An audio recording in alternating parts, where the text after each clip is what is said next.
Hello everyone, in this video we are going to discuss about DSSB e dossier कि किन किन लोगों को रिजर्वेशन मिलेगा और किन लोगों को नहीं मिलेगा।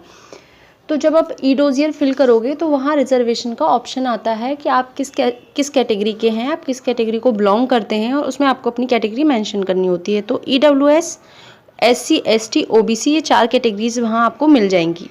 अब बात आती है कि किन लोगों को रिजर्वेशन मिलेगा, अदर स्टेट के जो स्टूडेंट्स हैं उनको रिजर्वेशन मिलेगा या नहीं। तो मैं आपको इसमें ये पॉइंट क्लियर कर देती हूँ कि ओबीसी के जो भी स्टूडेंट्स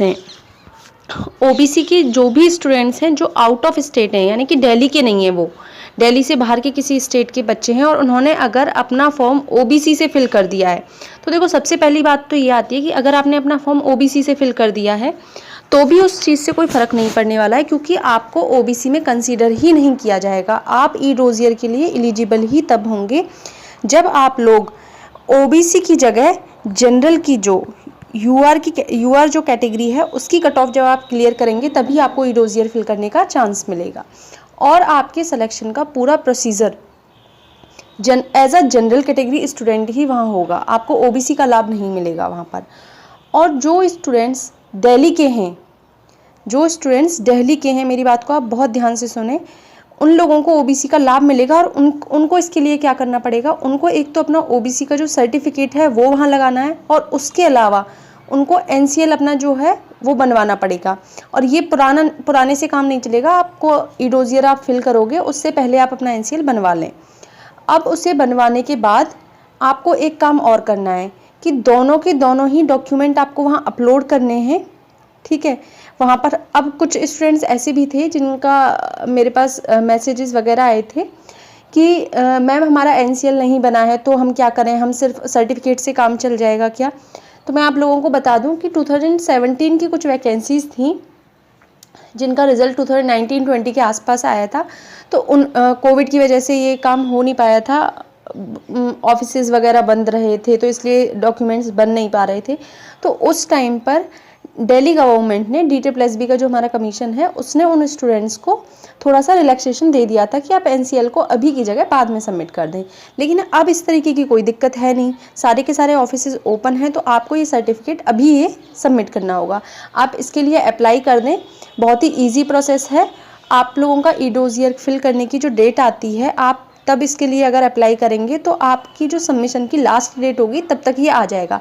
इन केस नहीं आता है तो क्या करें, इन केस अगर आपका डॉक्यूमेंट नहीं आता है वहाँ से, तो आप एक काम कीजिए, अपना जो सर्टिफिकेट है ओबीसी का आप उसको फिल कर दें, वहाँ पर उसको वहाँ लगा दें। उसका जो नंबर दिया होगा वहाँ पर आई थिंक 16 या 20 डिजिट्स का कुछ नंबर होता है, आप देखना डॉक्यूमेंट के राइट साइड में ये दिया होगा कहीं, तो वहाँ से उस नंबर को लिख दें, आप उन डिजिट्स को वहाँ लिख दें।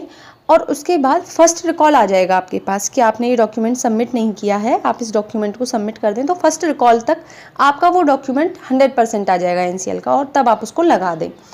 अब ये बात तो रही ओबीसी के स्टूडेंट्स की। अब बात आती है ईडब्ल्यूएस और SC ST के स्टूडेंट्स की। ईडब्ल्यूएस के जो स्टूडेंट्स हैं वो इस बात से बिल्कुल भी टेंशन ना लें। ईडब्ल्यूएस के स्टूडेंट्स को, क्योंकि ये सेंट्रल का था, ओबीसी में क्या होता है कि कई बार कुछ जातियां ऐसी होती हैं जिन्हें सेंटर की तरफ से रिजर्वेशन मिल रहा होता है लेकिन स्टेट की तरफ से नहीं मिल रहा होता है।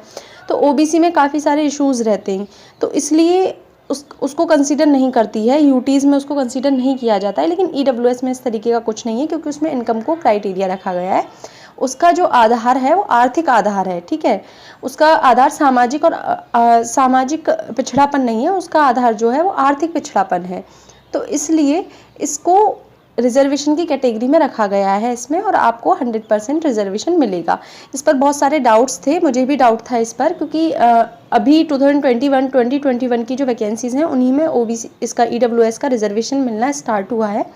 तो बहुत सारे बच्चों को डाउट्स थे कि पता नहीं रिजर्वेशन मिलना है या नहीं मिलना है। मैंने इसको वेरीफाई किया है, कंफर्म किया है कमीशन से ही, कमीशन के अंदर जो लोग हैं और अपने साथ के कुछ लोगों से, तो इसमें रिजर्वेशन उनको मिल रहा है।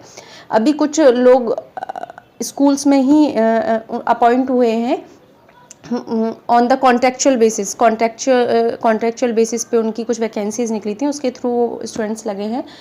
तो उन लोगों से भी मैंने इस चीज़ को कंफर्म किया है कि ईडब्ल्यूएस का रिजर्वेशन उन लोगों को मिला है। And same will be with the SC ST students, उनको भी उनको भी, चाहे वो किसी भी स्टेट के हों, यूटी में SC/ST का रिजर्वेशन का पूरा लाभ मिलेगा। ठीक है, तो इसको लेकर कोई भी कन्फ्यूजन नहीं है। स्टिल आपको अगर कोई भी डाउट होता है तो आप मुझसे पूछें। तो मैं आपको यहाँ बता चुकी हूँ कि OBC का आपको डॉक्यूमेंट बनवाना पड़ेगा फॉर द दिल्ली स्टूडेंट्स। ठीक है, ये आप दिल्ली स्टूडेंट्स के लिए। SC और ST उनको इसका रिजर्वेशन मिलेगा। इसके अलावा EWS के जो भी स्टूडेंट्स होंगे उनको इसका रिजर्वेशन का लाभ मिलेगा।